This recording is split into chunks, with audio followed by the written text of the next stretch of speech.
We have been accosted in America by the news media, the newspaper, internet, television, radio, by the crimes and the trials of serial rapists and killers.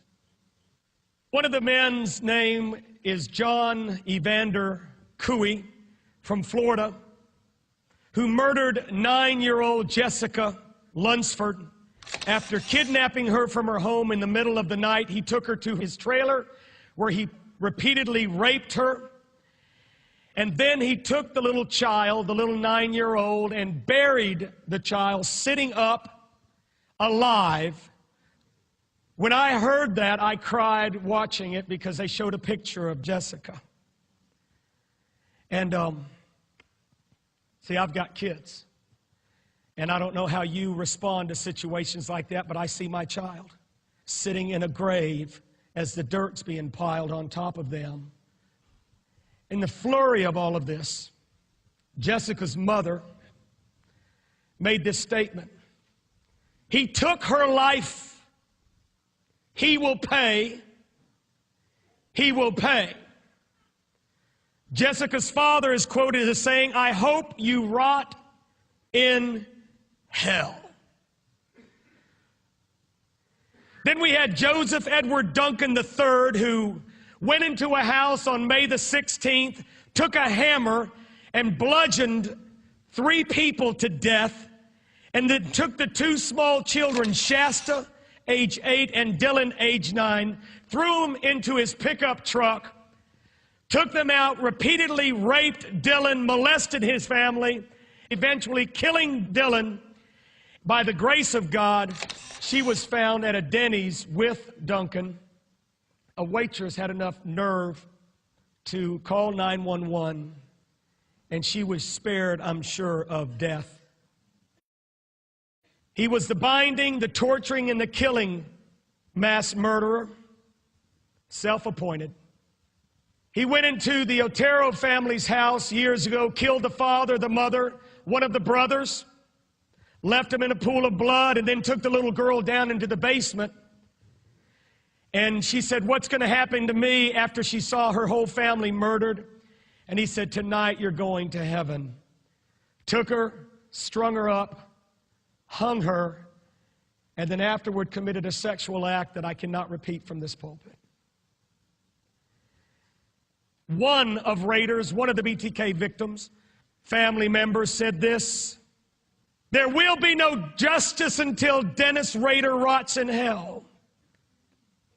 Another individual said, "He'll never have any warm, loving human contact again for the remainder of his twisted existence, while your wretched soul awaits pronouncement of the one true justice, which is your damnation to hell for eternity." You look at these people and you say, well, they deserve to rot in hell. And I tend to agree with you. And they will be judged. But so will you. The reason these people exist today is because there is no fear of God before their eyes. And I say this to those of you that are listening at home and those of you that peddle your gospel to pretty little people. You pamper them. You don't want to offend them. And you never speak on the fear of God. Like it or lump it, there is a being over all. And he's taking notes. He's jotting down everything that you do. And at the end of your life, you will be held accountable for it.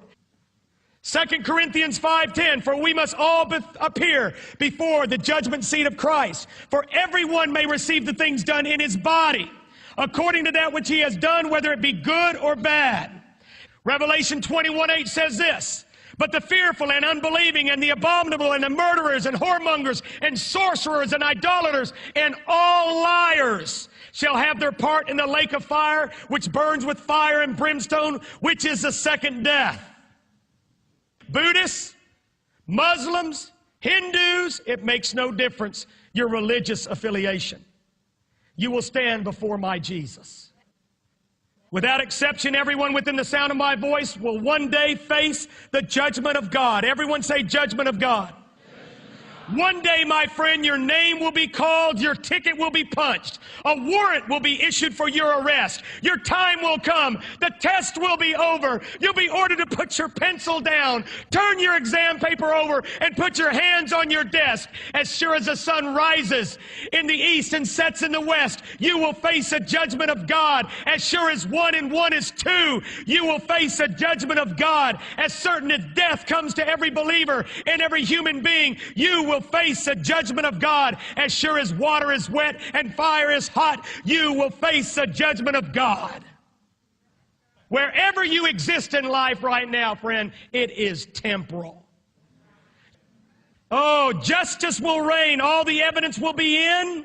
God is keeping a record. Both sides of the story will be known. Every hideous sin will be revealed. Every murderous thought will be known. Every perverted sexual act will be screamed out in the courtroom of God. All lying, stealing, cheating, fornication, adultery, hate, idolatrous act, covetous desire, wagging tongue, every act of slander, and the list goes on and on.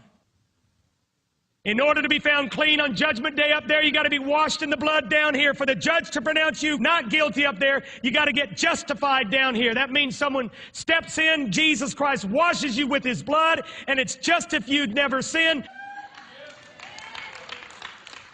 Romans 5:9, being now justified by his blood, we are saved from the wrath. Someone say, thank you, Jesus. The church in Corinth, 1 Corinthians 6:11, but you are washed, you are sanctified, you are justified. Acts 4:12, there is no other name under heaven given among men whereby we must be saved. The appointment's been set. Your day is coming. I'm warning you, if you don't cast yourself before him down here, you'll be cast into hell up there. If you don't cry for mercy on your day of salvation down here, you'll cry in horror on the day of judgment up there, and there will be hell to pay.